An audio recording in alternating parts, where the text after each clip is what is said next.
पसीने की हर बूंद सोना बनकर चमकती है। किसान की मेहनत से दुनिया आगे बढ़ती है।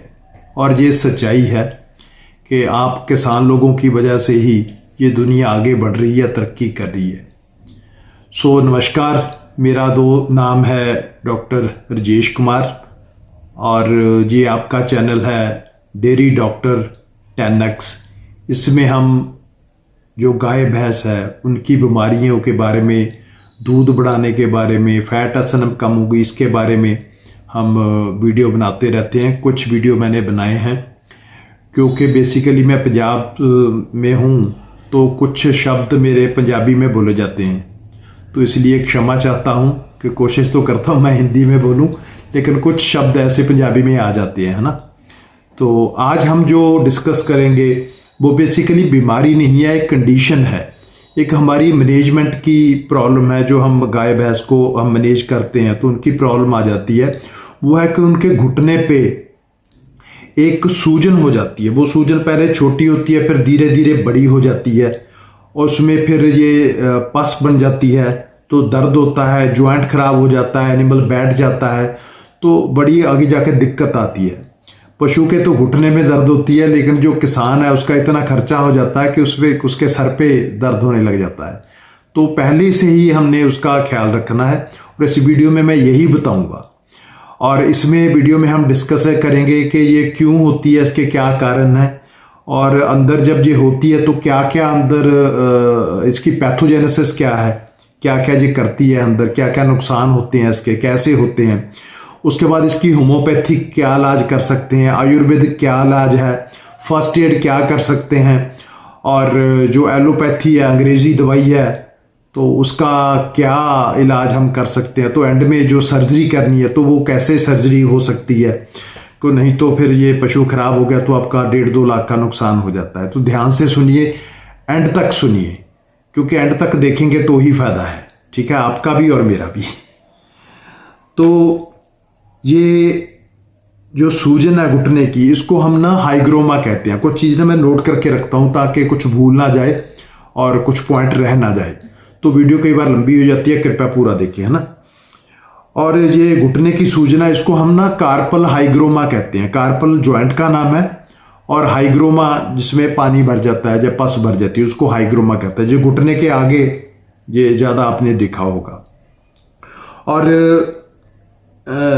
इसमें क्या होता है कि जब कोई कारण क्या है इसका, कि जब कोई हम जो आपकी गाय है या कोई आपकी भैंस है पक्के पे रहती है, जो आपका फर्श है ना पक्का, उस पे रहती है, तो उसको ज़्यादा चांसेस होते हैं इसके होने के, ठीक है। तो कोशिश करें आपकी गाय या भैंस वो कच्चे में रहे। अगर पक्के में रहेगी तो उसको ये बीमारी होने के चांसेस बहुत बढ़ जाते हैं।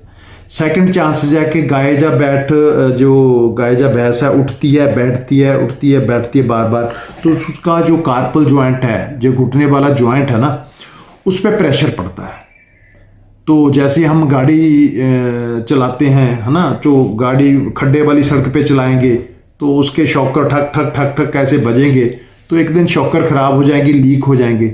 तो ऐसी ही जॉइंट का होता है, क्योंकि जो भैंस है गाय का, देखो आप 5 क्विंटल 5.5 क्विंटल उसका वजन है, और उसका जो टांगे हैं बड़ी पतली हैं, है ना, उस पर इतना ज़्यादा प्रेशर पड़ता है।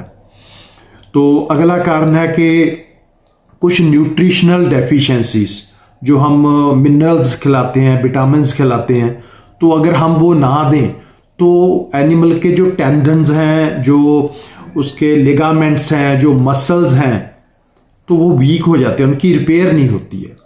और थर्ड है जी, अगर आपका फर्श फिसलन वाला है, थोड़ा सा भी एनिमल फिसला तो उसके घुटने पे थोड़ी सी इंजरी आ गई अंदर, है ना, तो उससे थोड़ी थोड़ी स्वेलिंग ये हो जाती है। तो ये इसके मेन कारण है होने के। और ज़्यादातर तो जो कठोर फर्श है आपका, वो ही इसका जिम्मेदार है, ठीक है। और आपके अगर फार्म पे गंदगी है, आप जो उसका साफ सफाई की कमी है, वहाँ पर मक्खियाँ हैं, नीचे मलमूत्र है, तो वो भी इन्फेक्शन को ये एनहांस करता है, इससे बढ़ती है इन्फेक्शन, ठीक है।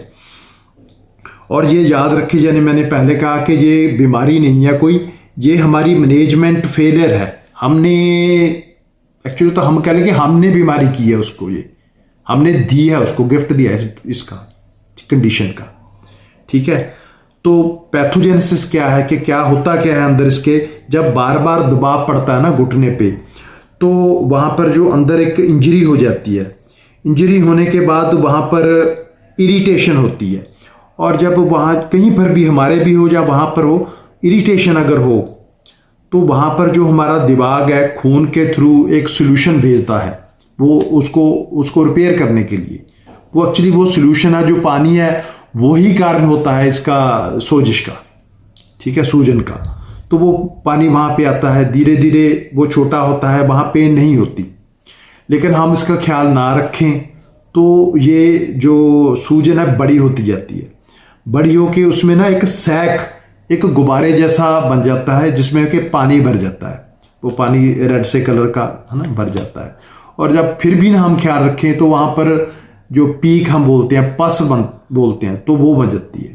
जब ये पस बनती है तब उस एनिमल के दर्द होता है, तो फिर वो लंगड़ा के चलता है, चला नहीं जाता, बैठ जाता है ना, फिर और प्रॉब्लम शुरू हो जाती हैं। तो जब पीक बन गई तो ये तो बहुत लेट स्टेज है, आपने पहले ही कर लेना है काम जो करना है, मैं बताता हूँ आगे जाके। तो जब आप उस पर हाथ लगाएंगे ना, उसका जो सूजन हुई है तो वो गर्म होगा, ऐसे हाथ को ऐसे करके ना वहाँ पर लगाएंगे इस तरफ, तो वो गर्म होगा, तो इसका मतलब अंदर पीक बन गई है अब। ठीक है, तो इसका देखो डायग्नोसिस क्या है कि हमें कैसे पता चलेगा। एक तो आपको दिखेगा, आप रोज 1-2 दिन के बाद पशु जो आपका गाय या भैंस का उसके आजू बाजू में घूम के देखिए कुछ ठीक है, सारा कुछ ठीक है ना। तो वो छोटा सांप भी आपको दिखता है ना, तो उसको टेक इट सीरियसली, उसको सीरियस लेना है। तो ये हो जाता है।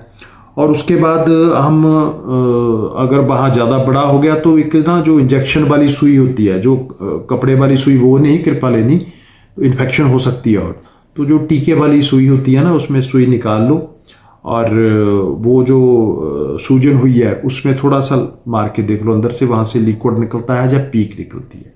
ठीक है, तो आगे हम ये जो हाइग्रोमा होता है, जो सूजन होती है ना, ये 3 तरह की होती है। एक होती है सिंपल, एक होती है इन्फेक्टिव हाइग्रोमा, और एक होता है क्रोनिक हाइग्रोमा। तो जो सिंपल है वो तो सिंपल होएगा कि उसमें थोड़ा सा पानी भरेगा लेकिन उसमें दर्द नहीं होता, जो एनिमल है ऐसे घूमता रहता है, ठीक है, वो फील नहीं होता उसको भी ना, हम भी ध्यान देते हैं कि चलो ठीक है ना। लेकिन जब ये इन्फेक्टिव होता है, मीन्स इसमें इन्फेक्शन होगी और फिर पस बन गई, तो वहाँ दर्द शुरू होता है।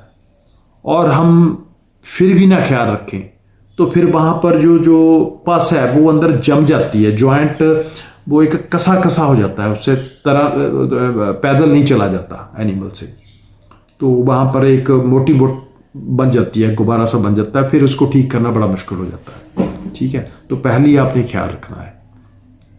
तो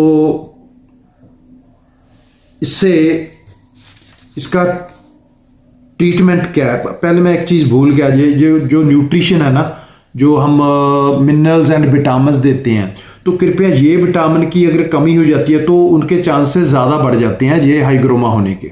तो उसमें क्या है कि कैल्शियम है, फास्फोरस है, मैग्नीशियम है, विटामिन ए है, विटामिन D3 है, विटामिन ई है, जिंक है, कॉपर है और सेलेनियम है। तो अगर आप कोई भी ना ये मिनरल मिक्सचर लेंगे, तो धातु का चूरा लेंगे, तो उसमें ये सारे होते हैं। तो जो मिनरल मिक्सचर है 50 ग्राम आप एनिमल को देते रहें, तो चाहे वो दूध देता है चाहे नहीं देता, और अगर दूध आपका 10, 12, 15 किलो से ऊपर देता है तो उसको 100 ग्राम रोज देना है। तो इससे दूध भी बढ़ता है, अकेला ये नहीं कि हाइग्रोमा ठीक होता है, इससे दूध भी बढ़ता है और काफ़ी इसके फायदे हैं। ये बंद नहीं करना मिनरल मिक्सचर, तो आप समझ लो कभी बंद नहीं करना इसको। ठीक है, और अब इसका हम करते हैं कि फर्स्ट एड क्या करनी है। जब छोटा सा आपको दिखा, पहले तो आपने ना, जैसे हमारे कोई चोट लगती है तो हम जो बर्फ़ होती है थोड़ी सी कपड़े में बांध के वहाँ पर थोड़ी सी मालिश कर लेते हैं दिन में 2 बार, तो ऐसे ही यहाँ पर करना है। अगर बहुत छोटा है ना तो आप बर्फ़ कपड़े में डालिए और इसको सुबह शाम 5-7 दिन इसको आप 2 दिन ये दिन में 2 बार कर दीजिए उसकी मालिश वहाँ पे, तो ये ठीक हो जाता है। और अगर स्वेलिंग बढ़ जाती है तो फिर हम ट्रीटमेंट शुरू करते हैं। सबसे पहले मैं होम्योपैथी का आपको बताता हूँ। तो होम्योपैथी में मैं 3 दवाइयों के नाम लूंगा, तो उनको तीनों को आपने मिक्स कर लेना है एक शीशी में, बड़ी शीशी में आपने मिक्स कर लेना है। तो उसका 1 ml आपने एनिमल के, जो गाय है चाहे जो आपकी भैंस है, उसके जीभ पे 1 ml, वो एक छोटी सिरिंज ले लो आप, 1 ml की या 2 ml की, उसमें भरी दवाई और उसके जीभ पे ऐसी छोड़ दी। और अगर कई बार गाय है या भैंस है खास करके वो लेती नहीं दवाई आपसे, तो एक रोटी पे डालिए इस मेडिसिन को और उसके मुंह में रख दीजिए। और जब वो उगाली ना करता हो, है ना, जब आराम से बैठा हो, तब सुबह शाम देनी है 2 बार। और ये दवाइयों के नाम है, नंबर 1 है आर्निका 30 इसकी पावर होती है 30, आर्निका 30, उसके बाद होगी रूटा 30 और बेलाडोना 30 पावर है। तीनों को मिक्स करके 1 ml देनी है और आज ये आपको 10-15 दिन देनी पड़ेगी, इससे काफ़ी ठीक हो जाएगा। और इसके बाद जो आयुर्वेदिक ट्रीटमेंट है वो क्या है कि वहाँ पर नीम का तेल आता है, जो पंसारी का दुकान है ना, वहाँ पे आपको मिल जाएगा जी नीम का तेल। तो सुबह शाम थोड़ा सा तेल लेके 1 चम्मच वहाँ पे मालिश करनी है 5 मिनट, 5-7-10 दिन करेंगे तो ये ठीक हो जाएगा। दूसरा, अगर वो नहीं ले आ सकते तो घर में ही सरसों का तेल होता है हमारा, तो उसमें हल्दी 1 चम्मच डाल लीजिए और 3-4 चम्मच आपने ले लिए सरसों के तेल के, 1 चम्मच हल्दी का ले लिया पाउडर, उसमें 1-2 जो गांठें होती है ना लहसुन की, तो वो काट के भी रख देना है। इसको गर्म करना है, पूरा गर्म करना है, जब वो उबलने लग जाएगा तेल, इसको रख के ठंडा कर लेना है। फिर रुई से, कॉटन से ना, वहाँ पर इसको दिन में 2 बार 3 बार इसको लगा देना है, वहाँ थोड़ी थोड़ी मालिश कर देनी है इसकी, इससे भी ठीक हो जाता है। अब हो गया कि उसमें पस पड़ गई, वो आपको बड़ा हो गया, आप पता है कि सर्जरी करवानी पड़ेगी, तो सर्जरी से पहले क्या करें, एक आप 50 ml सरसों का तेल लीजिए और उसमें आप 5-6 ml तारपीन का तेल होता है, टर्पेंटाइन ऑयल, है ना, वो इसमें मिक्स कर लीजिए। उसको भी शीशी को, दोनों तेलों को मिक्स कर लीजिए और उसकी मालिश जो सूजन हुई है उस पर कीजिए। इससे क्या है कि वो पक जाएगा, थोड़ा उसका नरम हो जाएगा, वहाँ पे पक जाएगा। तो फिर आपको डॉक्टर को बुलाना पड़ेगा, तो वो जो सूजन है उसके नीचे, है ना, ब्लेड से कट करेगा। तो कट करके फिर उंगली अंदर डाल के, तो वो सारा अंदर जो सैक बना है, जो गुब्बारा बना है, वो सारा उसको बाहर निकाल देगा, जो गंदगी होगी अंदर बाहर निकाल देगा, सारी पीक बाहर निकाल देगा, जो पस है वो, है ना, बाहर आ जाएगी। उसके बाद जो बीटाडीन, आप पतली सिरिंज लीजिए, तो उसमें अंदर डाल के वो चारों तरफ घुमा के बीटाडीन है वो डाल देनी है। और उसके बाद एक पट्टी, लंबी वाइट पट्टी जो हम अपने जख्म पे लगाते हैं ना डॉक्टर, वो वाइट पट्टी मेडिकल शॉप से ले आनी है, उसको भी बीटाडीन में भिगो लेना है आपने, अंदर भिगो के, चाहे डॉक्टर ने, तो वो जो आपने कट दिया है उसके अंदर वो पट्टी डालनी है, डालनी उंगली से नहीं डलेगी। तो आप ये कोई चीज़ ले लो, चाहे तो एक कैंची ले लो छोटी सी, या जो प्लकर होता है ना, बाल उखाड़ने वाला प्लकर होता है ना, उसका बैक साइड ले लो, उससे अंदर वो पट्टी पूरी अंदर भेज देनी है। और उसके बाद जो जो कट दिया है उसको ना मेडिकल टेप से बंद करके ऊपर से उसको बैंडेज बांध देनी है, पट्टी बांध देनी है। तो ये 3-4 दिन करना पड़ेगा ऐसे। तो अगली सुबह फिर आप वो पट्टी जो मेडिकल की है वो निकालिए, तो जो अंदर दी हुई है हमने बैंडेज पट्टी बीटाडीन वाली, वो बाहर निकालनी है, पुरानी उसको फेंक दीजिए और नई पट्टी फिर बीटाडीन में उसको भिगोना है, फिर वैसी अंदर कर देना है। तो ये फिर मेडिकल टेप लगा के बंद कर देना है। और आजू बाजू में जो मक्खियाँ ना आए उसकी स्प्रे आती हैं कई, तो वो स्प्रे डाल दीजिए, क्योंकि नहीं तो अगर जख्म हुआ आपने खुला रख दिया तो मक्खियाँ आएंगी, वहाँ अंडे दे देंगी और अंडों से वो छोटे छोटे वाइट सफ़ेद कीड़े बन जाते हैं, तो फिर कॉम्प्लिकेटेड हो जाता है काम, ठीक है, फिर और इंजेक्शन लगाने पड़ते हैं।